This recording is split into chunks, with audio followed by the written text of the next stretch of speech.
L'histoire commence par l'impératrice démonstrativement humilier la jeune fille. Bien que la fille ait deviné qu'elle n'était pas appelée à dire bonjour, une forte gifle a été surprise par elle.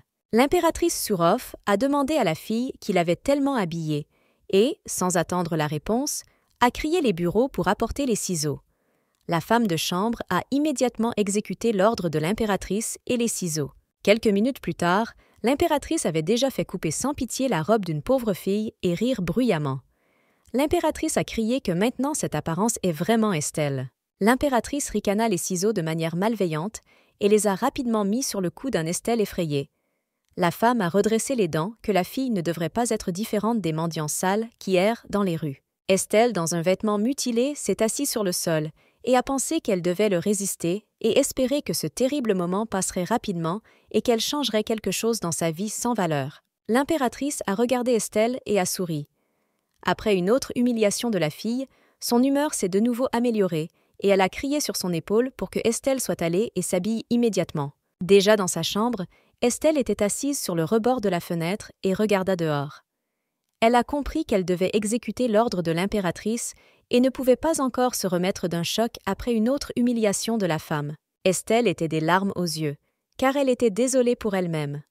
Elle pensait que peu importe comment elle pleurait, ces larmes n'aideraient pas à survivre à l'enfer dans lequel elle était dans le palais impérial. Estelle était constamment menacée qu'elle serait vendue dans une concubine et, par conséquent, la fille devait endurer l'humiliation constante du côté de la belle-mère, qui la détestait simplement et le considérait comme un désastre, dont elle ne pouvait pas se débarrasser. Mais l'impératrice de son abus n'était rien comparée à son fils, qui détestait également Estelle et, dans tous les cas possibles, se moquait de la cruauté spéciale. Kronprinz Aslon a mis Estelle à genoux avec un plaisir incroyable et l'a forcée à lécher la saleté de ses chaussures.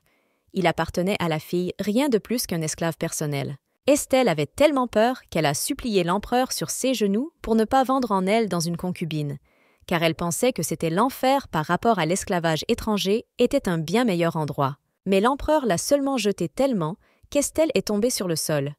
Il s'est tendu entre les dents qu'elle veut si elle veut quitter le statut de princesse, alors il devrait au moins apprendre à obéir. L'empereur Hastin a fermé les yeux sur la façon dont il traite sa fille natale, faisant semblant de ne rien savoir. Et la pauvre fille n'a jamais osé l'appeler père. La mère d'Estelle était une très belle femme, qui était célèbre pour sa beauté pour tout l'Empire. C'est pourquoi elle a été la violence de l'empereur, à la suite de laquelle Estelle est née. L'enfant est né sous la condamnation et la pression de la famille impériale. Mais malgré cela, la mère a toujours aimé sa fille et a bien traité la fille, lui donnant tout son temps libre. Après la terrible journée, lorsque la mère d'Estelle est décédée, il n'y avait personne du tout. Et dans cet énorme palais impérial, Estelle était toujours seule. Chaque soir, la fille regardait par la fenêtre avec espoir, espérant un miracle, car être dans cet enfer est devenu plus insupportable. Estelle n'a plus la force de supporter constamment se moquer. Ce cycle déprimant de l'humiliation a été constamment répété. Mais Estelle croyait qu'il y avait un moyen d'échapper à cette putain de punition infernale. La fille espérait donc qu'elle pourrait saisir cette chance. Il y avait une légende que lorsqu'une pleine lune au milieu de l'hiver apparaît dans le ciel, un palais de glace devrait apparaître. C'est dans ce palais que le démon dormait fermement pendant plusieurs milliers. La légende était connue de tous les habitants du continent Nord, mais personne n'a osé aller dans ce palais par peur pour leur propre vie. Mais Estelle pensait qu'elle ne perdait toujours rien. La légende a déclaré que lorsque pour amener un démon bleu qui dormait dans un palais de glace un cadeau précieux, le démon se réveillait d'un long sommeil et réalisait tout désir. Bien qu'il soit vieux, oublié par Dieu, la légende était une raison, qui n'était pas considérée comme un conte de fées oublié. Après tout, ce château est apparu une fois par an dans le ciel d'hiver de l'Empire du Nord. Estelle rêvait toujours de cette aventure et trouva ce château. Elle a admiré sa beauté pendant un certain temps, puis a obtenu un couteau préparé de sa poche. Estelle, sans aucune hésitation, a fait des coupures sur leurs propres mains et les gouttes de sang, qui dépassaient immédiatement, ont commencé à tomber sur une couverture blanche. À ce moment, la fille s'était si nerveuse qu'elle ne ressentait même pas de douleur. La fille était à haute voix que le démon s'est réveillé s'il existe vraiment et n'est pas vraiment une fiction. Au début, elle a prononcé ces mots un peu timidement, puis les a criés. Estelle savait qu'il était nécessaire de sacrifier un cadeau assez précieux. Par conséquent, elle a dit en toute confiance qu'il n'y avait rien de plus précieux sur ce continent du Nord qu'elle elle-même. Estelle attendait avec impatience un miracle, mais il ne s'est pas produit. Alors elle a incliné la tête et a condamné que tout cela était vain et ne valait pas la peine d'attendre un miracle dans cet endroit oublié. Mais Estelle, inattendue, a ressenti l'arôme des fleurs. Elle se tourna et vit l'incroyable beauté des roses bleues qui couvraient toute la terre autour de la fille de la neige. Alors qu'Estelle regardait cette beauté incroyable, un homme grand aux yeux bleus était tiré derrière elle. Il se pencha sur son épaule et chuchota que ça sent bien. La fille effrayée tourna la tête et regarda le jeune homme dans ses yeux. Bien qu'elle ait réalisé que c'était possible un vrai démon, elle ne pouvait rien faire, car il était difficile de détourner un aperçu du beau. Remarquant la main sanglante de la fille, le jeune homme l'a emmenée et l'a soulevée sur son visage. Il a d'abord regardé les gouttes de sang sur sa paume, puis a commencé à les lécher attentivement. Rompant avec la main sanglante, le gars a dit qu'il était maintenant un enfant de l'union du peuple du désert et de la famille impériale de Hartan. Il a dit que c'était en fait le cadeau le plus précieux sur le continent. Estelle a regardé sa main et a remarqué comment la blessure de la coupe a immédiatement guéri. Puis elle a regardé à nouveau dans les yeux du jeune garçon et s'est rendue compte qu'elle était un vrai démon. Par conséquent, Estelle a décidé de ne pas retarder le temps et a immédiatement demandé à un démon le désir pour lequel elle a osé l'éveiller. La fille a dit qu'elle voulait devenir une impératrice. Estelle a ajouté que dès qu'elle est devenue l'impératrice, elle a immédiatement envoyé à l'enfer de tous ceux qui l'ont intimidée toute sa vie.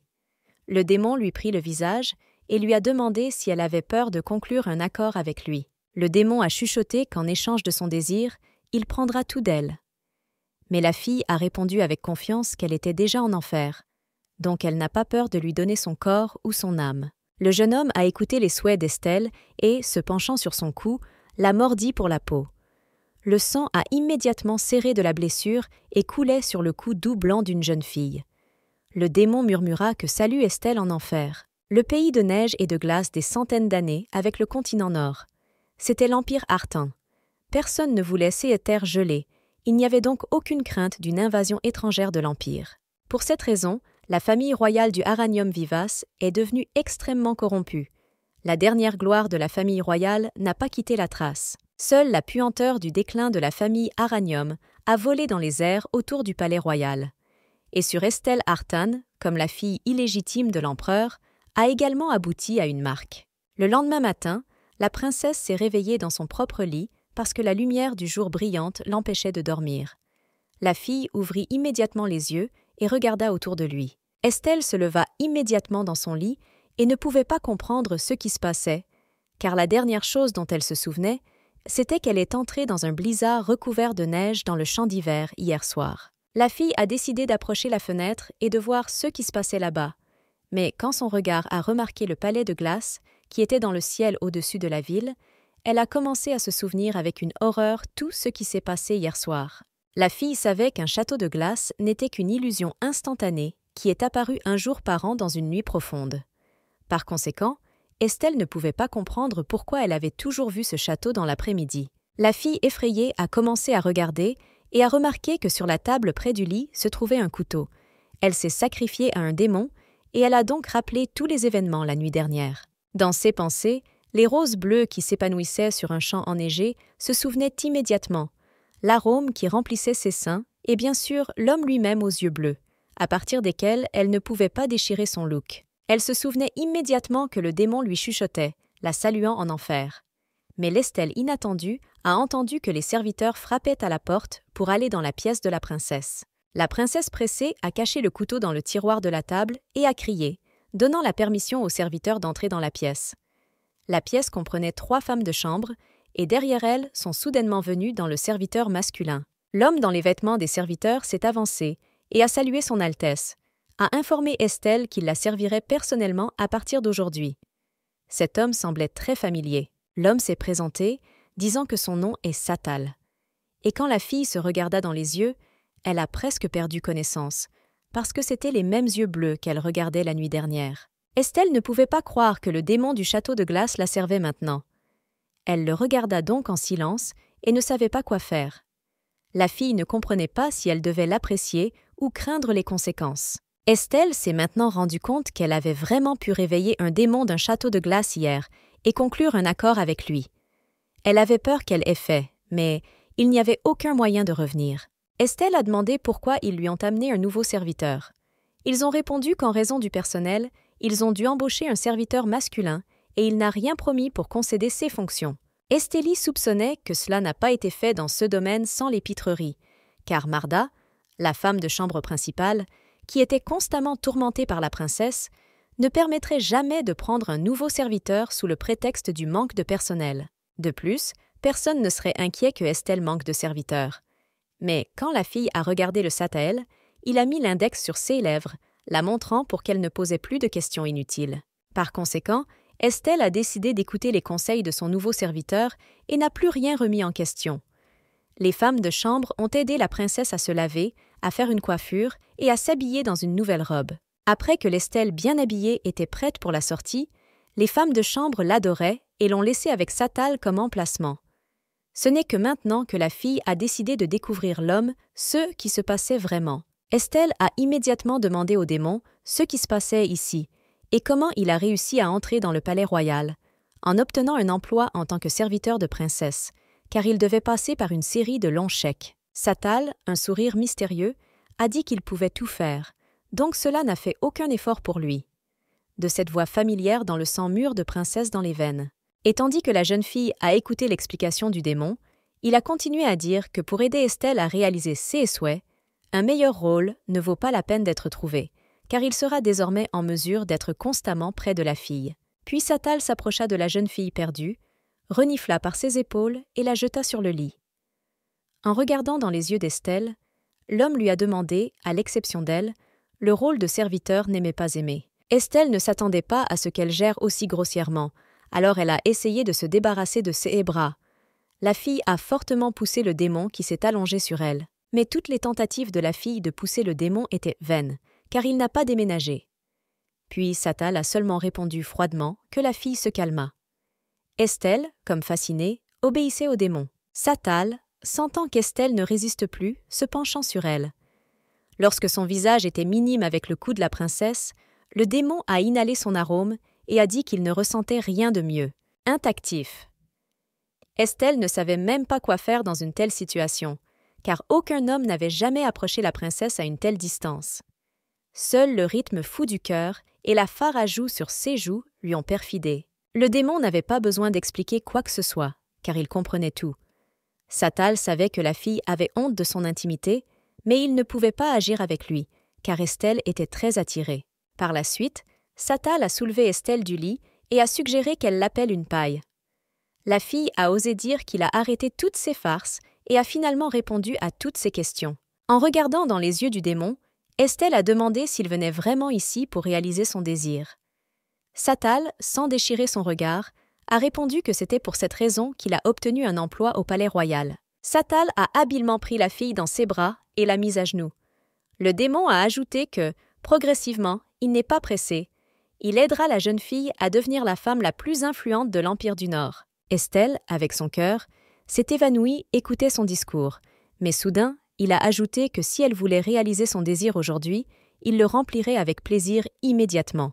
Le démon prit le brin des cheveux d'Estelle, respire son arôme, et a dit que seule sa parole était sa parole, et le matin, au lieu des drapeaux de la famille royale sur les bâtons, tous les membres de la famille royale seraient accrochés. Ces paroles étaient comme Oni, et Estelle n'a jamais écouté son interlocuteur avec plus de plaisir que ce démon.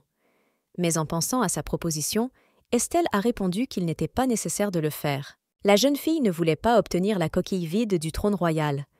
En fait, son désir était différent, et elle a immédiatement décidé de mettre tous les points au-dessus du « et » avant que le démon ne commence à agir. Estelle, regardant dans les yeux bleus du diable lui-même, a dit qu'elle voulait écraser pleinement tous ceux qui l'ont humiliée tout au long de sa vie et forcer sa pauvre fille à souffrir constamment. Même Estelle, qui a été immergée dans ses réflexions sur son règne sur le trône impérial, a ajouté que seulement lorsqu'elle met sa couronne avec ses mains, agitées du sang de vengeance, elle sera satisfaite. Le démon écoutait attentivement ses souhaits et un sourire heureux est apparu sur son visage. De tels plans pour une jeune fille ont inspiré le diable et il a déjà imaginé à quoi cela ressemblerait vraiment. Lorsque la fille a fait taire, Satal l'a embrassée doucement dans un décolleté ouvert et a dit qu'elle ferait tout exclusivement conformément à tous les souhaits de la jeune fille, en tenant compte des plus petites choses. Rompant avec le doux corps d'Estelle, le diable se regarda à nouveau dans les yeux et a dit que jusqu'à ce que tous ses souhaits soient satisfaits, Estelle serait sa maîtresse. Alors il procède immédiatement à son ministère. Estelle, comme fascinée, regardait les actions du diable, et il a dit doucement que dès que son objectif était atteint, il deviendrait le propriétaire d'Estelle et prendrait tout cela pour lui-même. Satan a expliqué que le corps pur d'une jeune fille, son sang noble et son âme innocente, il le prendra sans aucun délai, car ceux sont les termes de leur traité. Le château de glace est apparu au milieu de la journée, et il était si inattendu qu'il n'était pas possible de rêver. Après tout, personne ne pouvait imaginer ce que ce château verrait dans le ciel bleu clair dans l'après-midi. Non seulement l'Empire Artan, mais aussi tout le continent du Nord a remué à partir d'un phénomène aussi inhabituel. Tout le monde s'est rendu compte que ce château ne pouvait être vu que dans une heure et la nuit. Des rumeurs à la presse officielle, tout le monde a discuté de ce spectacle. Certains ont fait valoir que la fin du monde viendrait, et certaines ont assuré que ce château de glace était associé au début de l'hiver sans fin et long. Mais tous ceux qui ont discuté de cette nouvelle ont pensé qu'un château de glace éternel dans le ciel clair est sans aucun doute une prédiction espiègle qui attend tous les habitants du continent Nord. Le bureau de l'empereur a rassemblé une réunion à la fin pour discuter de ce spectacle.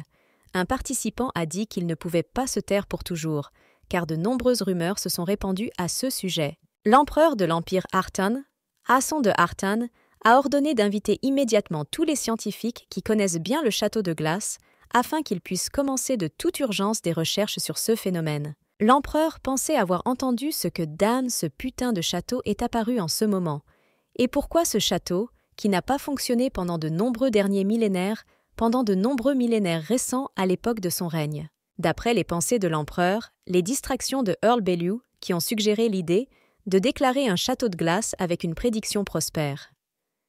Le Astona leva son regard et regarda le jeune graphique. Earl Bellew a expliqué que de nombreuses rumeurs ont un château glacial de l'Antiquité, et si la famille royale déclare un château de glace avec une bonne prédiction, les rumeurs souscrivent rapidement. Dans la salle de conférence de l'empereur, toutes les personnes présentes ont pris vie et ont commencé à dire que c'est une assez bonne offre et un graphique, comme toujours différent des autres dans ses idées et un esprit vif. L'empereur a également déclaré que c'était une bonne idée et a ordonné qu'un château de glace soit une bonne prédiction.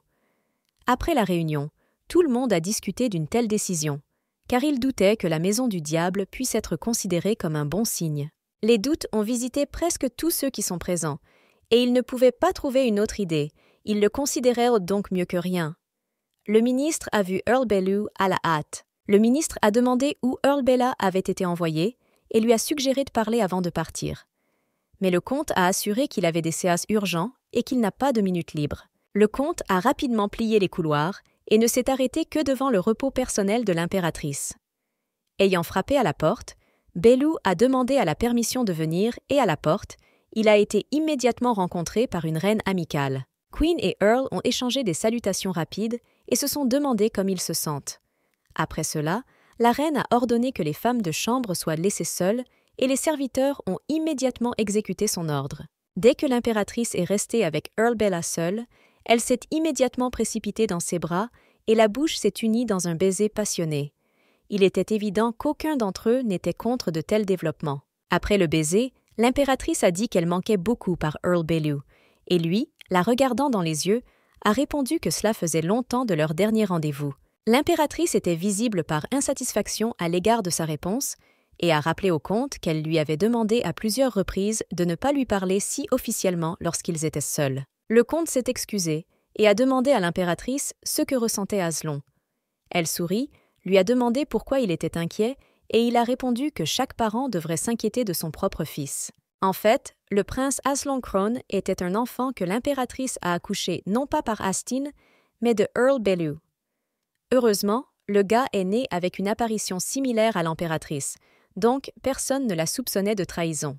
Malheureusement, le fils bien-aimé de l'impératrice Aslan n'était pas quelque chose, qui était sans vergogne possédé par une fille née illégalement nommée Estelle, à cause de laquelle l'impératrice la détestait simplement.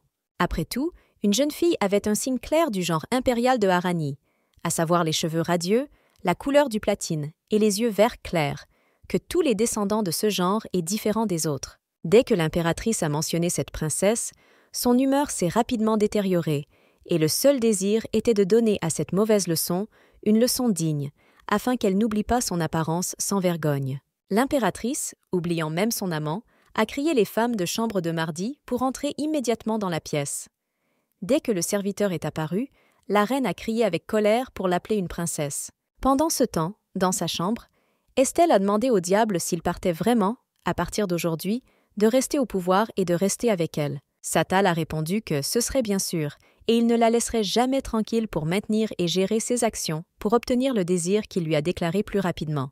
Estelle, en même temps, a noté qu'une personne ayant un statut inconnu ne serait pas en mesure de rester dans le palais impérial de la princesse en tant qu'accompagnement et a suggéré de trouver une autre manière. Mais Satal, regardant dans ses yeux, a dit qu'elle n'avait aucun doute sur ses capacités, car personne n'y prêterait attention et qu'il avait déjà tout attrapé. Leur conversation a été soudainement interrompue par la femme de chambre personnelle de l'impératrice Marde, qui s'est envolée dans la pièce et a dit que la princesse était immédiatement apparue dans la pièce de son alonité, car elle attendait déjà là-bas. Une seule de cette demande à l'arrière d'Estelle a couru froid, car elle savait que ce que toutes ses visites étaient constamment terminées et tolérer une autre humiliation ne faisait pas ses plans. Satal a vu que la fille était nerveuse, alors il l'a emportée par ses épaules et a chuchoté à l'oreille que le moment où elle devait le présenter à ceux qui allaient le tuer bientôt.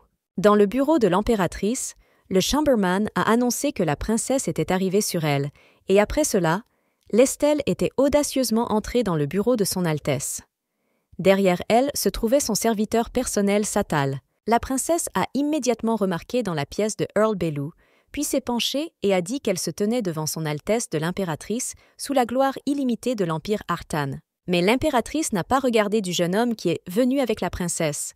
Aïra, regardant le sattel de sa tête sur ses pieds, a demandé à Estelle comment elle avait réussi à attirer dans le palais de ce bel homme. L'impératrice a déclaré qu'Estelle était très similaire à sa mère vulgaire et vigoureuse, qui était célèbre pour tout l'Empire avec son comportement sans vergogne. Estelle avala silencieusement le retard offensif de la reine. Pourtant, l'homme a continué à se tenir debout, la tête baissée, alors Aïra lui a ordonné de lever la tête. Dès que les yeux bleus de Satala ont rencontré le regard de l'impératrice, la femme est à l'intérieur tournée. La princesse a également remarqué cette vision de l'impératrice, qui a sans vergogne le jeune homme. Et son Altesse, quant à elle, a demandé à la princesse qui était ce jeune homme qui ne convient pas à Estelle. L'impératrice a pensé qu'elle était la première homme à garder avec elle et à le vouloir toute la nuit. D'après ses pensées lubriques, elle avait honte et un fard à joues perfide est apparu sur ses joues.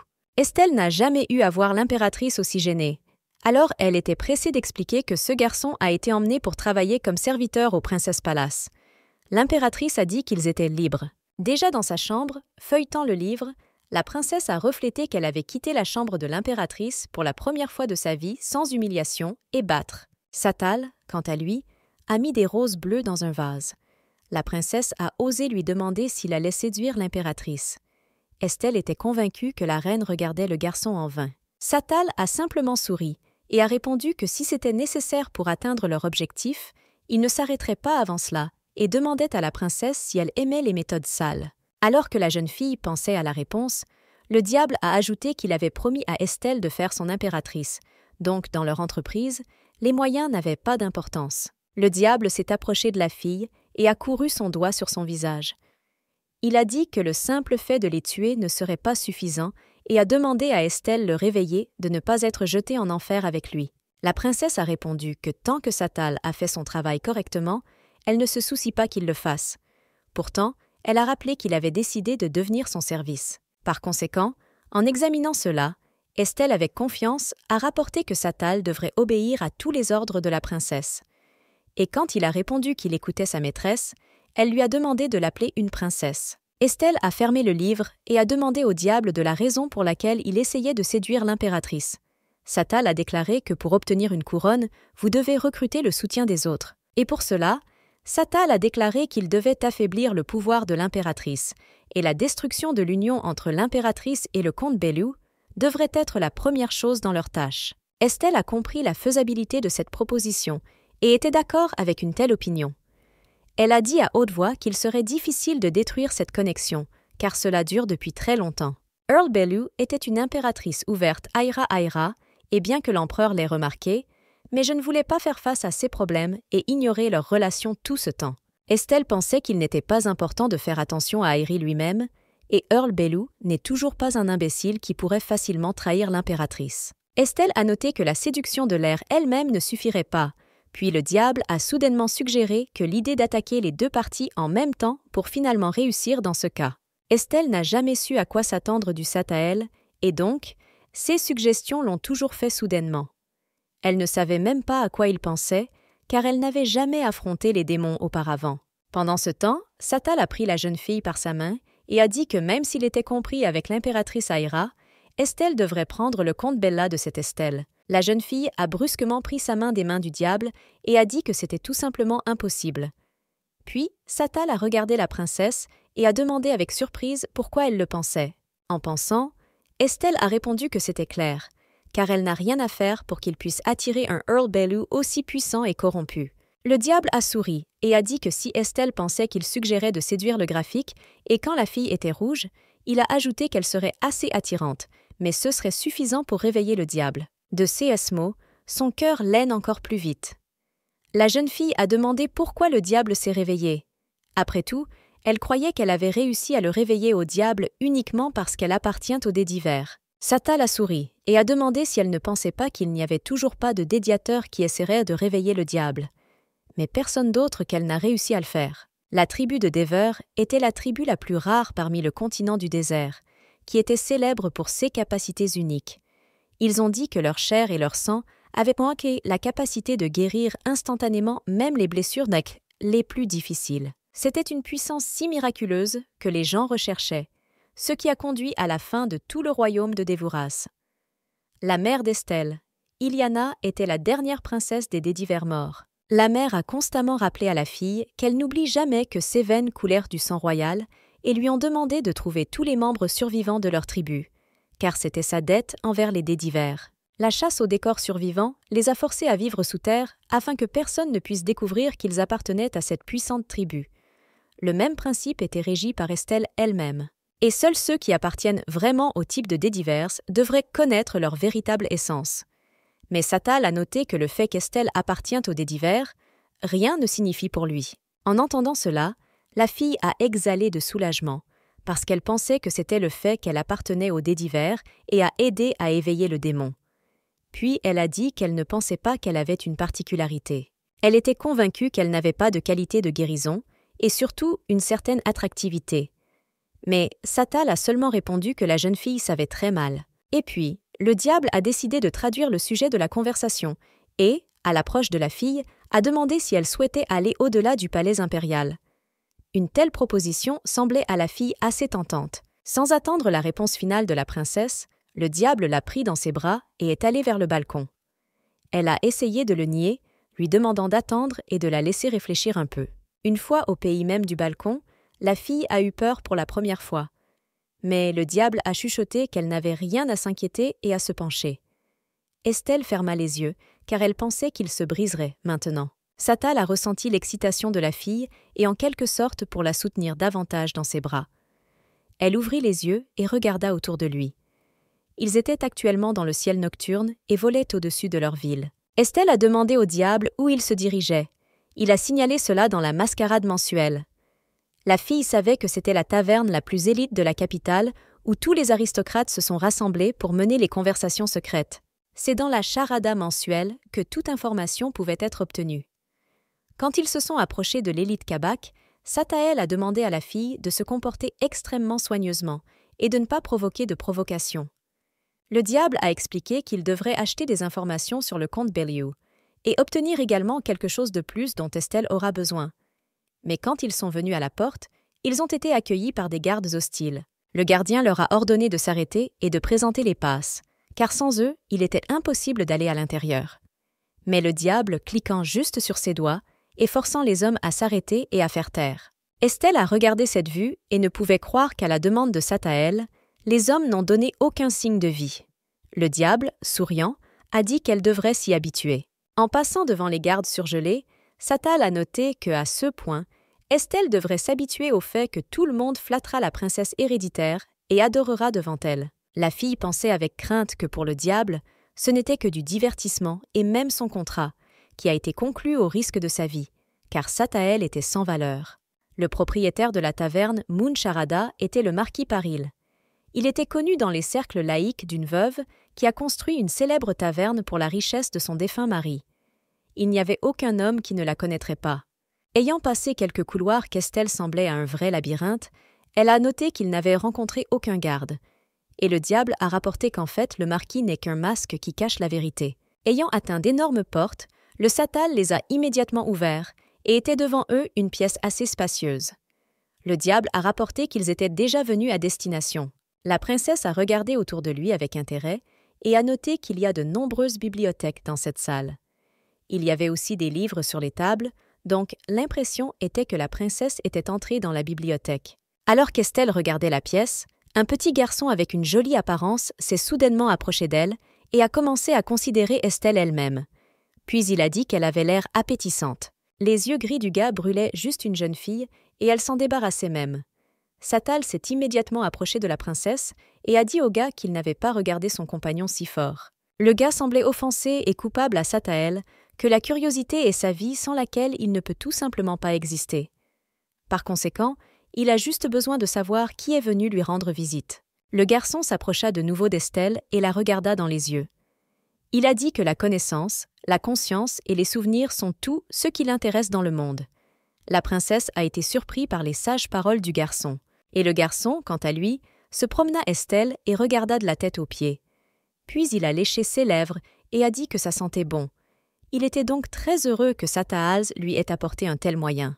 Les paroles du garçon ont été alertées de la princesse et elle est devenue même terriblement à partir de telles pensées du petit. Et le garçon, en regardant Sataël, lui a demandé s'il partagerait une telle proie s'il la produisait ici. Mais le diable n'allait plus endurer l'arrogance du jeune homme, alors il l'a jeté loin d'Estelle.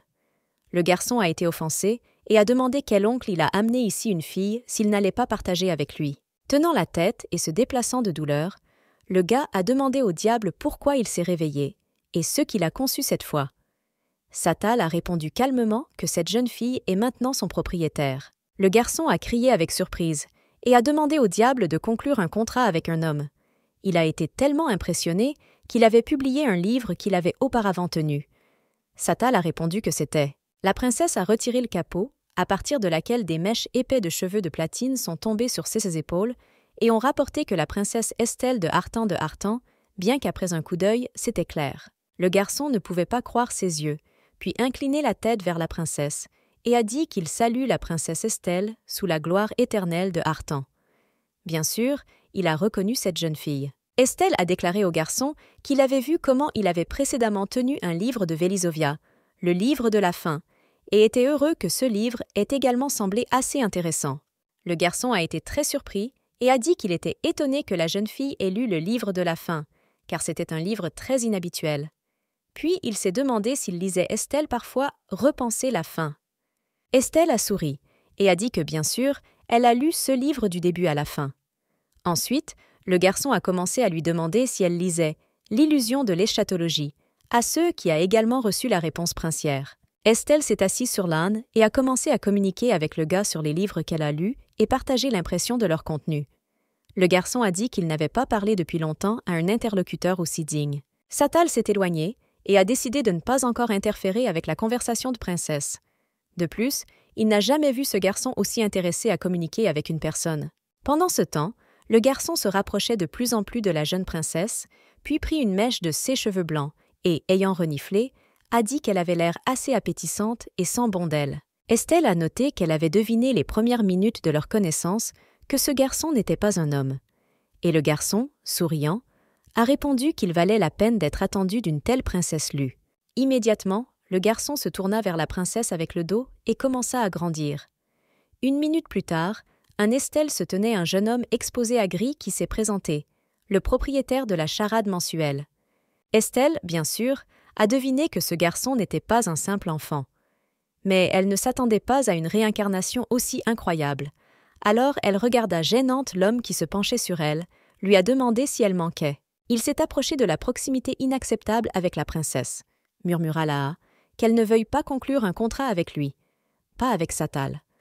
La princesse était tellement choquée qu'elle a juste regardé Loa. Satal n'allait plus endurer l'arrogance du propriétaire de la charade de lune. Alors il l'a lancée avec l'aide du pouvoir magique à tel point que Loa a volé quelques mètres. Alors que Loa se remettait d'un coup inattendu et se leva du sol, Satal a dit calmement qu'il l'avait averti de rester loin de la princesse, car il n'allait tolérer aucune de ses farces. Loa Rose et Coupable ont dit que ce n'était qu'une blague. Satal, quant à lui a ordonné de trouver autant d'informations que possible sur le comte Bélou, ainsi que de trouver une tenue décente pour la princesse Estelle. Après avoir terminé tout ce dont il avait besoin, Satal est retourné chez une jeune fille et a dit qu'ils avaient finalement terminé toutes leurs affaires et pouvaient déjà rentrer chez eux. Satal s'est tourné et est allé à la sortie, tenant la main de la princesse, qui l'a également suivie. Elle tourna la tête et regarda Laa, qui se leva et lui échappa. Enfin, Laa, souriant, a dit qu'il espérait qu'ils verraient bientôt Estelle et lui ont demandé de se rappeler que la charade de la lune serait toujours ouverte à la princesse Estelle. Quand ils sont retournés vers elle dans la pièce, Satal a continué à la tenir dans ses bras et a dit qu'il était une très grosse charge pour une personne 2 fois. Le diable a mis la fille confortablement sur la chaise et a commencé à peigner ses cheveux, aidant à se préparer au sommeil. La princesse a pensé aux événements d'aujourd'hui et a demandé si Loa était vraiment le propriétaire de la mascarade mensuelle. Satal a déclaré que Loa était également un démon. Puis Estelle s'est demandé pourquoi le démon contacte les gens et jouant le rôle d'un propriétaire de taverne à haut niveau, qui vend une variété d'informations précieuses. Le démon a répondu d'un ton calme que ce n'était qu'un divertissement de l'ennui lié à l'immortalité. Estélie a ensuite demandé pourquoi Loa faisait cela parmi les gens. Ensuite, le diable a dit que les âmes des gens sont plus faciles à obtenir, car ils sont prêts à les vendre pour au moins le coût de l'information. Et tous les démons ont constamment faim, ils sont donc heureux de manger les âmes de la vente de gens. Estelle a noté qu'un certain Satal appartient à une famille royale, et le diable a partagé avec la princesse qu'il était le plus ancien et le plus puissant parmi tous les démons. Satal a ajouté que Loa n'ouvre son vrai visage qu'en signe de confiance. Alors Estelle a en fait atteint quelque chose d'important, qui méritait une telle générosité illimitée de son côté. Et puis, Satal a ajouté que Loa est vraiment très gourmand, donc Estelle devrait être extrêmement prudent à côté de lui. Estélie a ensuite demandé qu'elle ne sache pas au récit de Sataël lui-même. La princesse toucha sa main, qui gisait sur ses épaules et regarda dans ses yeux. Elle a demandé timidement si elle devait faire attention lorsqu'elle était près de Satal. Le diable n'a pas répondu à la question de la princesse et a juste regardé silencieusement dans ses yeux. D'après une vue si franche, Estelle ne l'a pas fait. Puis, Satal a soudainement demandé à Estelle ce qu'elle pense maintenant. Mais la jeune fille ne coulait que dans son regard. Sa réponse gelait sur la moitié ouverte sa bouche et, en regardant les lèvres séduisantes d'Estelle, le diable a commencé à s'approcher de son visage de plus en plus. Estelle a compris pourquoi Satal était si proche d'elle. Bien que l'esprit lui ait dit qu'elle devrait grimper immédiatement et sortir d'ici, en lisant bien cet effronté, son cœur ne voulait pas écouter ces bêtises. Estelle, qui voulait abandonner à ce moment-là, ne s'ouvrit qu'un peu les lèvres et ferma les yeux. Après un moment, elle sentit les lèvres chaudes du diable sur sa bouche et un plaisir agréable se répandait sur son corps. La princesse sentit sa main en tenant en toute confiance son visage, comme si elle n'allait pas laisser la fille sortir de ses câlins forts. Pourtant, le bon sens a pris la montagne et Estelle a osé s'éloigner de lui. Lorsque leurs vues se sont rencontrées après un baiser passionné, Satal a regardé dans les yeux de la princesse et a passionnément dit qu'Estelle devrait toujours se rappeler qu'elle était une fille attrayante et spéciale. Le château de glace n'a montré que son apparence et n'a provoqué aucun changement significatif. Par conséquent, le continent Nord, qui est initialement tombé dans un grand désespoir, est progressivement retourné à sa vie paisible. Les rumeurs selon lesquelles le château de glace apporterait la prospérité et la gloire contribuaient au faux sentiment de paix et de tranquillité. Par conséquent, ce château s'est transformé en symbole de la gloire illimitée de la famille impériale Artan. En fin de compte, aucune recherche n'a été menée et toutes ont qualifié le château de phénomène habituel. Pendant ce temps, Estélie a lu son livre préféré assis près de la fenêtre. La princesse inattendue a blessé un morceau de papier et, en voyant du sang au doigt, a obtenu un mouchoir et l'a enveloppé. Elle a regardé par la fenêtre et a commencé à penser à un récent baiser avec un démon. Elle a réalisé que le démon avait donné suffisamment de temps pour le repousser, mais la princesse ne l'a pas fait pour une raison quelconque. Estelle était convaincue que pour lui, Ce baiser n'était qu'un moyen d'atteindre l'objectif. Elle avait honte de se rappeler que contrairement à elle, qui pensait constamment à ce baiser, le diable s'est comporté comme si de rien ne s'était passé et avec un regard calme continuait de faire des affaires quotidiennes. Combien d'Estelle se souvient, elle avait toujours de vieux vêtements usés. Sa nourriture était toujours froide et tout son palais était terrifié par des chambres imprévues et un ton de poussière qui remplissait tout l'intérieur. Depuis lors, comme dans sa vie, Satal est apparu. Les serviteurs qui avaient négligé leurs responsabilités auparavant ont soudainement commencé à travailler et le palais de la princesse a changé pour inconnu. Mais le plus heureux, et a effrayé la princesse en même temps, c'est qu'Aïra semblait l'oublier et ne s'appelait plus Estelle dans sa chambre à chaque fois qu'elle devenait ennuyeuse. L'impératrice, qui était constamment tourmentée par Estelle, est devenue inhabituellement silencieuse ces derniers temps. Et bien que la princesse se soit sentie beaucoup plus calme, mais encore, quelque chose a continué à être très gêné. Estelle a deviné que le jour où l'impératrice a rencontré Sataël, elle avait un œil clair sur ce bel homme et a probablement décidé qu'il ne prendrait aucun effort pour elle. De ces pensées, la fille a souri, car c'était le but de Sataël, qui a décidé de faire face à l'impératrice en premier. Mais elle a entendu de façon inattendue quelqu'un s'appuyer sur elle et a demandé pourquoi elle souriait. Lestélie avait tellement peur qu'elle ait rejeté son mari, et quand elle s'est retournée, elle a vu qu'elle se tenait devant elle. Cria-t-elle, lui demandant alors qu'il entrait dans la pièce si imperceptiblement. La fille avait tellement peur qu'elle ne tenait pas de mouchoir que le doigt blessé était enveloppé avant, et elle est tombée par terre. Le sang de la blessure a recommencé à se libérer, et Satal l'a immédiatement remarqué. Le diable s'agenouille devant la jeune fille et l'a emmenée pour la main blessée. Il a soigneusement examiné le doigt blessé et a dit à la fille qu'elle devrait se comporter plus attentivement. Puis Satal a pris attentivement le doigt de la jeune fille et l'a mis dans sa bouche. Estelle rougit à nouveau, mais n'a pas osé prendre son doigt.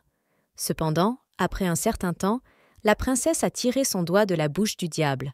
Quand Estelle a regardé son doigt, encore, et il n'y avait pas de limite, parce que la blessure guérissait dans ses yeux comme s'il n'y avait rien. La fille a regardé son doigt, puis le diable, et l'a remercié pour son aide. Estelle a demandé au diable pourquoi il disparaissait constamment de manière si inattendue et apparaît ensuite quand il en avait besoin. Satal a souri et a répondu qu'il devait partir pour régler certains CA urgents. Mais la princesse a toujours décidé de demander où ce diable a disparu et a posé des questions à ce sujet. Satal s'est approché d'Estelle et a mis un collier incroyablement beau sur elle, disant qu'il était allé rencontrer le comte Bellou. La princesse a regardé ses bijoux avec intérêt, qui a clignoté sur son décolleté et a deviné que surtout cela n'était pas un cadeau pour elle, mais quelque chose qui est directement lié au comte Bellou. Satal, comme si la lecture des pensées de la princesse lui avait dit que dès que Earl Belleux verrait cette décoration sur le cou d'une jeune fille, il serait sûrement intéressé par cette rare chose. Estelle a serré les bijoux avec une pierre précieuse bleue et a pensé que c'était une sorte d'examen, qu'elle devait prendre à la demande de ce diable, alors elle s'est intéressée à ce qui se passerait ensuite. À ce moment, Estelle ne voulait même pas imaginer ce qu'un démon qui avait perdu son âme peut faire. La princesse a deviné que Satal exécuterait le contrat comme il serait nécessaire. La princesse pensait que le diable ferait toujours comme elle le voulait et attribuerait constamment son prix. Et si Estelle veut le contrôler, alors elle doit créer des situations qui provoqueront sa curiosité. Par conséquent, après avoir pensé un peu, Estelle a demandé directement au démon s'il gérait ce qu'elle parlerait à Count Bellou. Satal, regardant dans ses yeux, a dit que bien sûr. Ensuite, le diable s'est approché de l'Estelle confuse et a dit qu'elle ferait tout ce qu'il voulait, et il serait toujours proche, et si la situation deviendrait incontrôlable, il viendrait certainement à la rescousse. Earl Bellou, quant à lui, tenant un verre d'une rare variété de vin, se tenait au milieu de la salle impériale, en considérant les invités. Il pensait qu'il n'y avait personne qui évoquerait son intérêt aujourd'hui. Le comte a rappelé qu'il avait rencontré Aïra pour la première fois que lorsqu'il n'a atteint ses 18 ans. Puis il était amoureux de la fille qu'il semblait passer toute sa vie. Les parents de jeunes ont organisé leur engagement, avant même leur naissance, et lorsque les enfants se sont rencontrés pour la première fois, ils ont fait une promesse solennelle de se marier dès qu'ils grandissent. Mais cette promesse n'a jamais été tenue, car lors d'une visite dans la province lointaine, l'empereur a donné son œil sur une jeune fille. Par conséquent, très bientôt, l'empereur l'a emmenée vers lui-même sans demander à personne. Ni les parents ni Earl Bellou ne pouvaient persuader l'empereur de ne pas toucher la jeune fille. Dès que l'empereur a satisfait ses fantasmes vigoureux avec une fille vierge, il l'a jetée, comme des ordures. N'ayant pas résisté à une telle humiliation, la jeune fille s'est suicidée. Mais à l'exception de ses proches et de l'Earl Bellew, personne n'a prêté son attention, considérant que c'est une chose commune. Earl Bellois. Des larmes de jour et de nuit coulaient derrière sa bien-aimée et ne savait tout simplement pas comment faire face à cette perte. C'est à ce stade qu'il a rencontré Eyre, qui a dit qu'il savait comment aider le chagrin du jeune garçon. Ces deux personnes étaient associées au seul objectif, de se venger de l'empereur Chartan et de le gagner, car ni l'impératrice trahie ni le chagrin de Earl Bellew ne pouvaient pardonner à l'empereur. Eyre voulait frapper en réponse à l'empereur lui-même, qui non seulement a constamment trahi l'impératrice, mais a également laissé une princesse enceinte du désert, reconnaissant son enfant avec sa fille légale. Graa Bellew a conclu un accord avec l'impératrice et est devenu son amant. Il a terni le type impérial noble avec ses propres graines et leur enfant conjoint. Aslon est devenu la couronne de cet empire. Mais même cela ne suffisait pas pour que le comte Bellew satisfait toute sa soif de vengeance, et pour la réaliser aussi parfaite que possible, le comte est arrivé au cœur même du pouvoir. Année après année, le comte Bellew est devenu une figure de plus en plus influente dans la société aristocratique du continent Nord et, avec le soutien de l'impératrice, pourrait facilement obtenir quoi que ce soit. Earl Bellew avait une relation amoureuse avec l'impératrice lui-même, le pouvoir de gérer les gens à sa discrétion et un modèle extravagant de luxe inimaginable. Tout cela est devenu une norme quotidienne pour le graphique. Mais toutes ces pensées concernaient un serviteur de Blue Eye, qui a été récemment nommé au Princess Palace. C'était un petit noble de la province qui a impressionné tout le monde par sa beauté. Depuis qu'Aera a vu ce serviteur, elle n'a jamais invité le comte Bellew. Alors maintenant, le comte a décidé de résoudre ce problème en quelque sorte, bien qu'il soit fatigué de jouer à ces jeux. Du reflet du comte Bellew, une beauté aux cheveux platine qui est soudainement apparue au milieu de la salle et qui passa près de lui.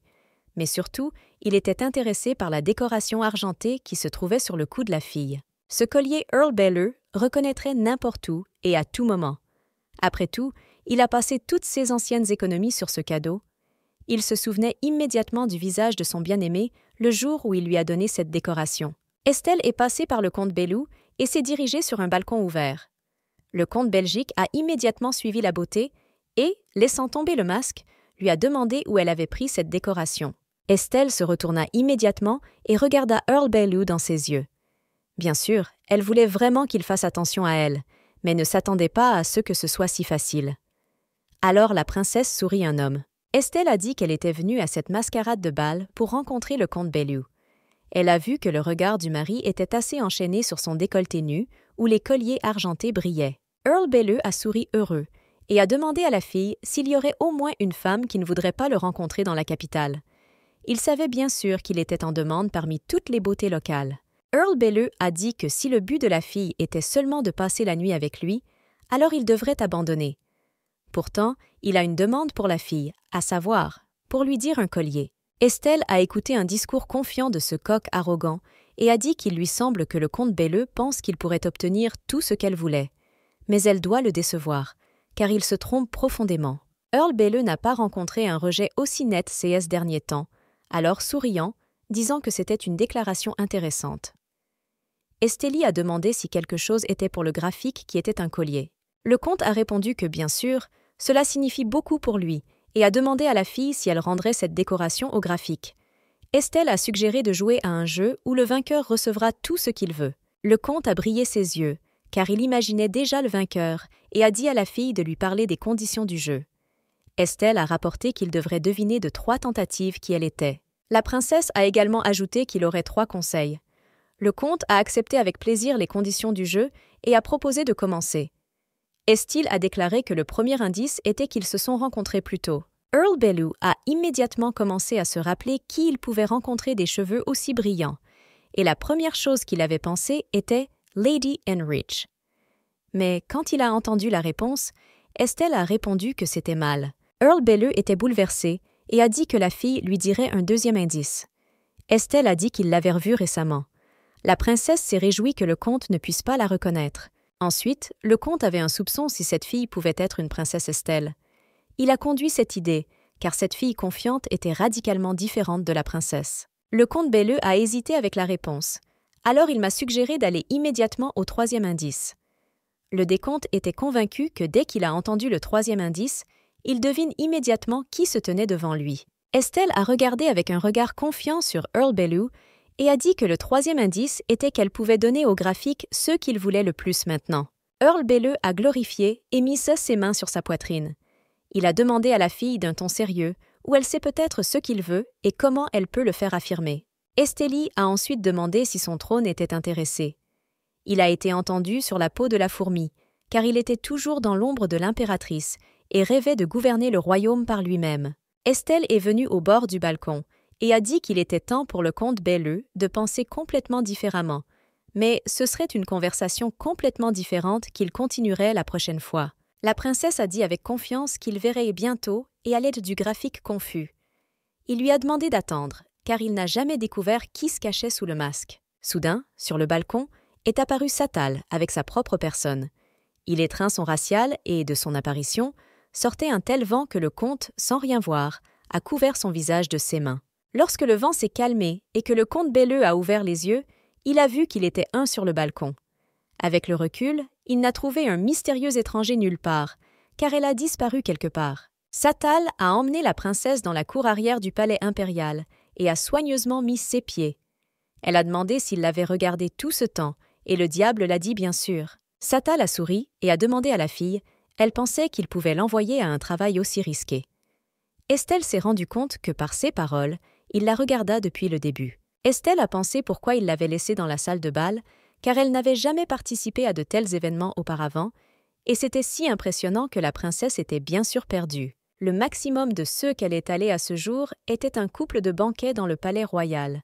Puis, elle était vêtue d'une vieille tenue et s'est assise dans le coin, craignant même de bouger. Personne n'a jamais cherché une princesse. Personne ne lui parlait, ni ne regardait son côté. Cela a toujours été une ombre d'une salle de bal, mais aujourd'hui, tout était complètement différent. Il a habillé une robe et des accessoires modernes que le diable lui a apportés. Estelle se tenait au milieu d'une salle de bal et des centaines de pères dieux ne la regardaient pas. Tout le monde chuchota, essayant de deviner qui se cache sous le masque. La situation inhabituelle dans laquelle la princesse s'est retrouvée l'a d'abord confondue, et au fil du temps, elle s'est rendue compte qu'il n'y avait rien de mal à cela et s'est pris les mains, se débarrassant de la nervosité. Personne n'a même deviné qu'elle était en fait une princesse Estelle, donc la fille s'est détendue et pouvait se comporter plus détendue. De ce nouveau sentiment, Estelle était simplement Kaifa. Estelle a vu de ses propres yeux comment Earl Bellew est devenu le mari de l'impératrice et est entré dans le centre du pouvoir. Par conséquent, elle a essayé de le soulever, posant de telles questions provocantes. Mais Estelle ne s'attendait même pas à ce qu'elle la regarde tout ce temps. Elle a donc pensé pourquoi le diable l'a emmenée ici et lui a demandé si elle n'avait pas fait d'erreur avec Earl Bellew. Satal s'est rapproché de la princesse, la serra doucement dans ses bras et a dit que tout était encore mieux qu'il s'attendait et lui a demandé si Estelle aimait jouer à ce jeu. Maintenant, Estelle a réalisé pourquoi il lui a envoyé un. Cela était dû à ce qu'elle commençait à communiquer égal à ceux qui la regardaient d'en haut. La princesse s'est rendue compte que la situation avait changé depuis aujourd'hui. Pendant ce temps, Satal, penché dans un arc, semblait inviter la princesse à danser. Mais elle a hésité parce qu'elle n'a pas dansé pendant longtemps, ce qu'elle a dit au diable, ajoutant qu'elle avait oublié. Satal embrasse doucement sa main et a dit qu'il n'y avait rien de mal à cela, car il n'a pas dansé depuis des milliers d'années. Elle ne savait pas comment ce diable a fait battre son cœur plus vite. Satal a dit qu'il devait s'assurer qu'il se souvienne de danser. Soudain, un air agréable a été joué, invitant les jeunes à danser. Toute la danse Estelle a pensé que le diable était très attentif à elle, mais il pourrait perdre son intérêt dès qu'elle a obtenu ce qu'elle voulait, alors elle s'est ordonnée d'être plus attentive, suspecte et vigilante. Mais le Satal inattendu s'est arrêté et, la tirant dans son pendentif, a suggéré de faire une chose plus intéressante.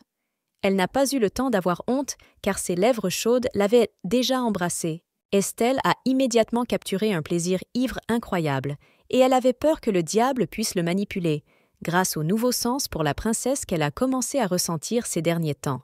Bien que les princesses soient très satisfaites des princesses et qu'elle voulait plonger dedans avec sa tête, mais elle s'est rassemblée et, poussant le diable, leur a dit qu'il était temps pour eux de revenir. Il a brièvement répondu qu'il aimerait ça. Après avoir rencontré l'impératrice avec le serviteur de la princesse, chaque nuit, elle commençait à rêver de cauchemars, dont elle s'est réveillée en sueur froide. C'était le même rêve qui a été répété de jour en jour. Eira a été diffusée dans un rêve, un jeune homme qu'elle a vu une fois. Mais le désir d'être avec lui était si grand qu'il était tourmenté par l'impératrice tous les soirs et sa vision était très réaliste. Du désir qui apparaissait constamment dans l'impératrice, elle se pressa et criait tous. Et seulement quand il lui semblait qu'elle mourait de plaisir, Aira s'est réveillée à chaque fois. Elle voulait surtout le Satel. L'impératrice voulait que ce serviteur la désire de la même manière. Mais elle avait très peur que sa naissance du bébé de Belu et le désir de le mettre sur le trône puissent se transformer en cendres, à cause de ses désirs lubriques. Bien sûr, le diable lui-même, qui est venu vers elle dans la pièce et a regardé son sommeil, a contribué à son désir vif. Il a compris que tous les gens ont de la chance et à cause de leurs désirs pécheurs pourraient brûler dans quelques jours. Satal savait que les flammes dans le cœur des gens, ce n'était pas beaucoup de travail pour lui. La fille qui l'a réveillé du sommeil du millénaire était radicalement différente de tout le monde. Il ne savait pas ce qu'il avait été forcé de ressentir d'autres sentiments par rapport à Estelle. Satal voulait la traiter attentivement pour ne pas lui causer le mal, et il ne voulait pas non plus qu'elle le repousse. À son retour du ballon, Estelle a ressenti le besoin de changer quelque chose. Alors elle a vu les documents et a déçu que, malheureusement, ce soient des documents généralement disponibles pour tous. La princesse a décidé qu'elle devait agir de manière plus adéquate pour dépendre complètement du diable. Par conséquent, elle a fait une liste de nobles qui ont pris une position neutre et pourraient sympathiser avec elle. Mais ce n'étaient que des noms. La princesse manquait d'informations plus détaillées. Elle voulait donc demander l'aide de la charade mensuelle, car elle ressentait un étrange désir d'y retourner. Le lendemain matin, alors que la fille était sur le point de s'habiller, elle sentit quelqu'un toucher son corset et a commencé à se lasser. Revenant, elle a vu qu'elle se tenait devant elle. Estelle a demandé s'il essayait spécifiquement de l'effrayer, et Satal a demandé des excuses, car il ne voulait vraiment pas la faire peur. Depuis qu'il est devenu son serviteur personnel, il s'inquiète de tous les besoins de la princesse en personne. Satal a compétitif avec les tenues et les accessoires les plus complexes, et il pouvait mettre ses cheveux avec une telle compétence qu'aucune femme de chambre du palais royal n'avait. Par conséquent, la princesse a demandé à Satael s'il y avait de tout ce qu'il ne pouvait pas faire. Satal a demandé que la princesse faisait référence, et la fille a expliqué qu'il ne l'avait pas pris. Tout est très bon. Satal a expliqué qu'il avait tellement de temps pour avoir appris à faire presque tout. Le diable a essayé de dissiper son ennui et a essayé diverses choses. Estelle a ressenti une certaine chaleur à chaque touche de Satael, alors elle a décidé de changer le sujet et a demandé comment Loa pouvait se transformer en enfant. Le diable a expliqué que c'était parce qu'il était plus faible que Satael. Satal a souri et a dit qu'être le diable le plus puissant est une tâche difficile et que vous devez donc vous garder en forme, afin de ne pas perdre leurs compétences. La princesse a regardé le diable attentif et a décidé qu'il se balançait simplement avec cet avantage. Et puis, se rattrapant dans ses pensées, elle s'est de nouveau abattue et s'est ordonnée de ne pas penser à Satael. D'après ses pensées, elle a été détachée par une femme de chambre, qui a rapporté que l'impératrice de Haigin était arrivée, qui a ordonné immédiatement à la princesse d'apparaître dans le jardin du palais impérial. En entendant cela, Estelle était très excitée. La princesse pensait que c'était assez inattendu, car Aira ne l'a pas causé il y a longtemps. Elle a dit à Satael qu'elle devait s'habiller, car elle craignait que l'impératrice coupe à nouveau sa nouvelle robe. Satal a calmement noté qu'il n'y avait pas besoin de cela. Estelle a de nouveau répété qu'Aira était avec précision en colère, mais le diable a assuré que personne n'oserait lever la main à Estelle. Et tandis que la princesse regarda le diable, il l'embrassa doucement dans son front et dit que la princesse ne s'inquiétait de rien. Immédiatement après les paroles de Satael, la princesse a pris ses mains et s'est rassemblée. Sur le chemin du jardin impérial, la princesse a reflété pourquoi l'impératrice voulait la voir aujourd'hui. Mais quand ils sont venus à la table à manger, Estelle a remarqué que seul Azalon était assis là. Aslan, comme toujours, sourit et regarda Estelle de la tête aux talons. Il a noté qu'elle était à nouveau en retard, car le thé avait déjà refroidi. La princesse inclina la tête et salua avec une impression de la couronne. Il a suggéré de s'asseoir, et dès qu'Estelle était à l'aise à table, elle a dit que son Altesse voulait la voir d'elle, donc elle ne comprenait pas pourquoi Aslan était ici. Aslan a remarqué que dès que la princesse découvrirait qu'elle avait appelé Aslan, elle ne serait pas venue. Et il n'a pas vu Estelle depuis longtemps, alors il a décidé d'aller à un tel truc. Résumant son discours, Aslan a déclaré qu'Estelle ne lui avait jamais obéi. Mais l'approbation a insisté sur les réponses, voulant savoir pourquoi il l'a appelée. Asselon, souriant, a seulement déclaré qu'Estelle était toujours aussi cruelle pour lui, et il voulait seulement la voir, car il ne savait pas ce qu'il faisait dans ce palais ennuyeux. Estelle Brother, qui était plus jeune qu'elle seulement quelques mois, avait un statut complètement différent par rapport à la princesse sans nom née d'un rabbin. Il a grandi, recevant tout l'amour des autres. Autant d'enfants, Asselon était faible. Tout le monde dans le palais était très inquiet et protégé par le prince héritier. Pour Asselon, qui a grandi assez arrogant, n'était qu'un jouet léger qui pouvait être joué avec. Lorsque le poney préféré de Kronprinz est décédé, il a joué pendant plusieurs mois d'Estelle, qui a joué le rôle de pony. Asselon a été impitoyablement jeté par son fouet. Cette affaire a encore mentionné la princesse dans ses cauchemars. Alors maintenant, Estelle ne pouvait pas croire qu'Asselon a soudainement commencé à se comporter comme s'ils étaient un frère et une sœur proches. Elle a décidé que c'était son prochain match et a attendu qu'il ne soit que de trahison et d'approche. Asselon, quant à lui, a regardé l'homme qui est allé avec Estelle et lui a demandé si son nouveau serviteur était, notant que les rumeurs avaient déjà été remplies du palais impérial. Asselon, avec un sourire, a dit qu'Estelle s'amuse probablement avec ce serviteur, car son ancien vulgaire ne change pas. Après ces mots, un phare à joues perfide est apparu sur les joues de la princesse. Asselon a demandé si sa mère était vraiment Iliana, et a commencé à dire que l'empereur avait tellement aimé un pingent lubrique du désert qu'il ne pouvait même pas penser sobre. Asselon a ajouté que ce n'est pas surprenant, car il aime aussi passer du temps avec Estélie, qui est la fille de ce piquant. La princesse a à peine retenu la colère afin de ne pas le frapper avec une gifle. Et puis Crown Prince a commencé à penser que bientôt le froid viendrait et a demandé à Estelle qu'elle allait faire dans ce sioka. Laziel a répondu qu'il devrait éviter le froid. En entendant sa réponse, Asselon sourit à nouveau et a dit qu'elle devrait s'allonger au sol comme un rat et s'échapper d'une tempête de neige. Kronprinz a déclaré qu'il la suivrait de près. À Estelle, la patience a permis d'écouter ces images. Alors elle s'est levée et a dit qu'elle devait y aller. Mais Asselon a crié, demandant à la fille qui lui permettait d'entrer, car il ne lui a pas donné une telle autorisation. Et puis Asselon a défini une tasse de thé et s'est versé sur ses chaussures. Il a dit, en regardant Estelle, que ses chaussures étaient maintenant sales et ont demandé à la fille si elle l'aiderait avec ce problème. En entendant cela, tout s'est tourné à l'intérieur d'Estelle. Elle connaissait cette situation à Belle et elle pensait que personne ne serait toujours arrêté pour elle et qu'elle devrait lécher le thé des chaussures d'Asselon. Estelle a décidé quel était son devoir. Alors elle a croisé ses genoux devant Asselon. Il sourit et attendit qu'elle commence à lécher le thé de ses chaussures. Mais l'inattendu, tout semblait s'arrêter. La princesse avait le sentiment qu'elle avait perdu le contrôle de son propre corps et c'était si étrange qu'Estelle y était fermée. La fille ne pouvait même pas bouger. Estelle n'a entendu le dos à son satal et a demandé pourquoi elle était si facile à s'agenouiller avant diverses écumes. Le diable se pencha vers elle et chuchota si elle voulait qu'il tue l'Azalon pour elle. En même temps, avec lui, Estelle a rendu la capacité de bouger et elle pouvait enfin respirer dans les airs.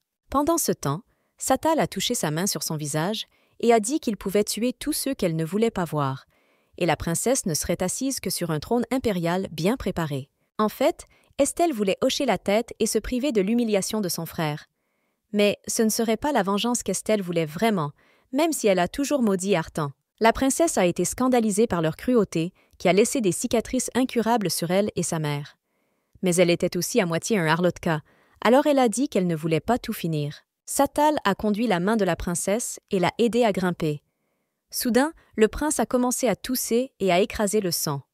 Tous les serviteurs qui ont tenté d'aider le prince héritier coïncidaient autour de lui. Estélie a été choquée de regarder cette photo, et Satal, posant sa main sur ses épaules, lui a chuchoté à l'oreille qu'il était un serviteur obéissant et a fait comme sa maîtresse veut et joué avec ses images, Saint-Saint à droite. Une brune magnifiquement habillée avec une apparence attrayante est sortie de la voiture. Les serviteurs l'ont saluée et ont offert leur service. C'était le marquis Parel, le propriétaire de la charade mensuelle. Parselius a demandé au Noiretski qu'un nouveau lui avait étendu une lettre urgente, où on lui a demandé de guérir l'impression de la couronne d'une maladie incurable. Après avoir lu ceci, Persian a rapidement dirigé un couloir. La femme pressée a crié au beurre qu'elle a écouté ce repos et a couru dans une pièce avec beaucoup de livres. Elle sourit joyeusement et salua avec l'eau. Voyant un petit garçon pour un tas de livres, Parsilia a déclaré qu'aujourd'hui, il enregistrait un si jeune enfant qu'elle n'avait même pas remarqué où il était. La pêche a grogné que si elle continuait à jouer la comédie dans le même esprit, il l'appellerait un marquis Parcelia, qui a impitoyablement dévoré son propre mari. La femme a souri et a dit qu'il pouvait tout faire et qu'elle avait mangé la viande fraîche de Marquis. Et puis elle a demandé si Lord Satal venait vraiment ici. Le garçon a répondu que Lord lui avait récemment rendu visite, et la femme a continué à s'endormir avec les questions qu'il avait entendues à ce sujet. Pourquoi le château de glace était toujours visible et à quoi s'attendre des événements récents.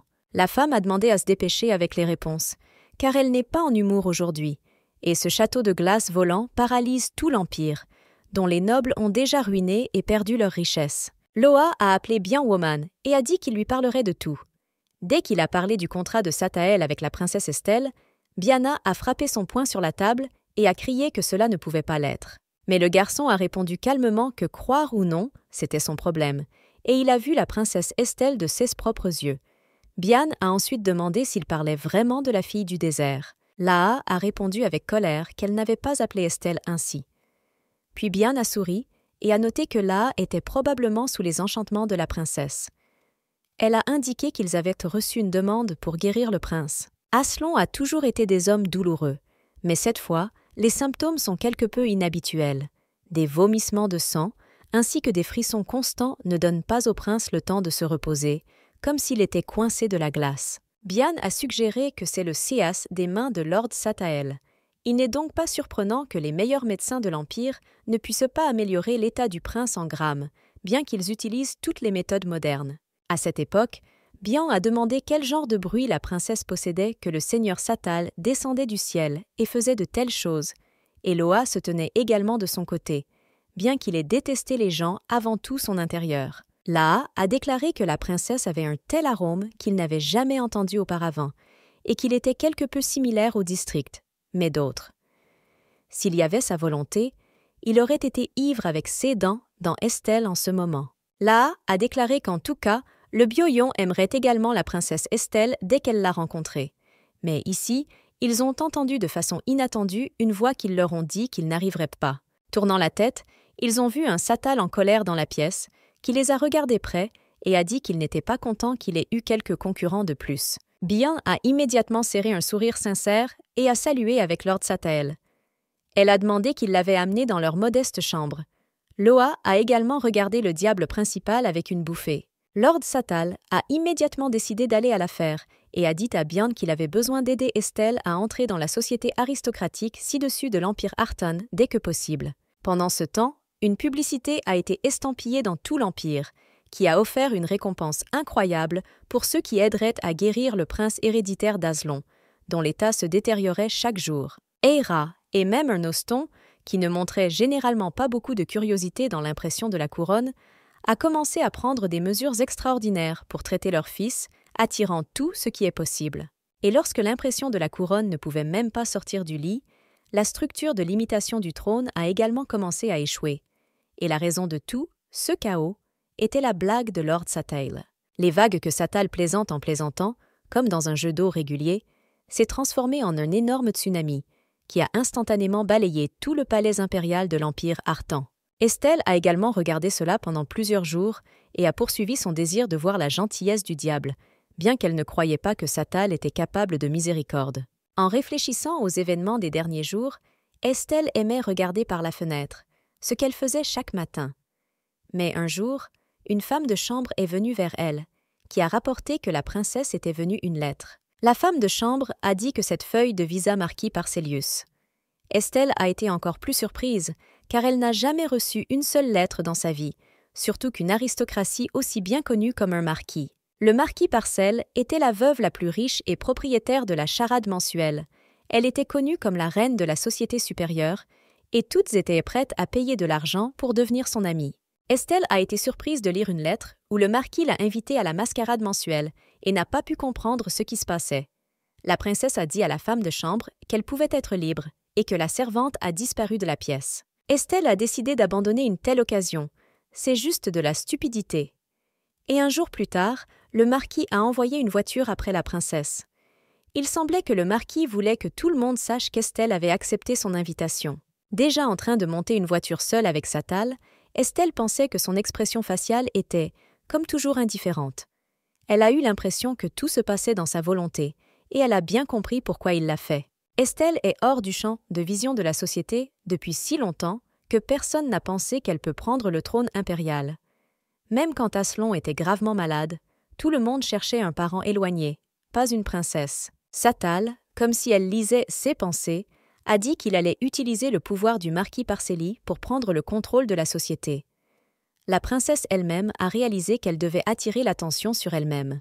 Estelle pensait que lors d'un incident, de nombreux aristocrates pouvaient être attirés à son côté et c'est la meilleure stratégie pour lier les connexions et le moyen le plus rapide d'attirer l'attention. Soudain, Estelle a demandé à Sataël combien de temps il jouerait avec la santé de l'impression de la couronne. Satal, avec un sourire sur son visage, lui a demandé ce qu'elle commençait à s'inquiéter pour Asselon. La princesse a immédiatement commencé à nier, et le diable a résumé qu'elle aime probablement être l'objet du harcèlement.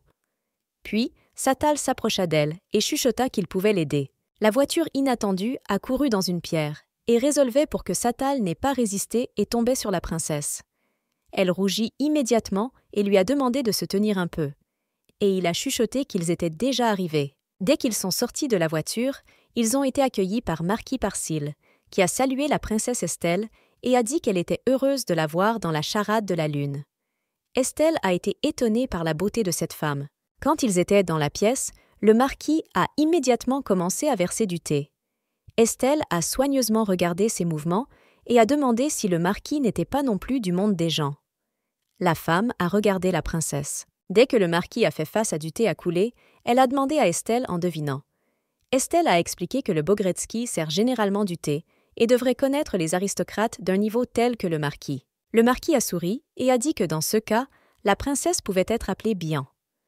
Quand Estelle a accepté cette proposition, le marquis a noté qu'Estelle était une fille incroyablement douce. Puis Bian a soudainement ajouté qu'Estelle était si douce qu'elle ne refuserait pas de le manger pour le moment. Satal a déclaré que le marquis d'arrêter la plaisanterie et est allé aux affaires. Satal se leva soudain et a dit à Estelle qu'il devait partir 1 minute, car il attendait les affaires urgentes. Il a demandé à la princesse d'être seule avec Bian. Dès qu'Estelle est restée seule avec Bian, la femme sourit sa chérie et lui a suggéré de passer du temps ensemble. Et pour cela, Bian a dit qu'il devait entrer dans une autre pièce secrète.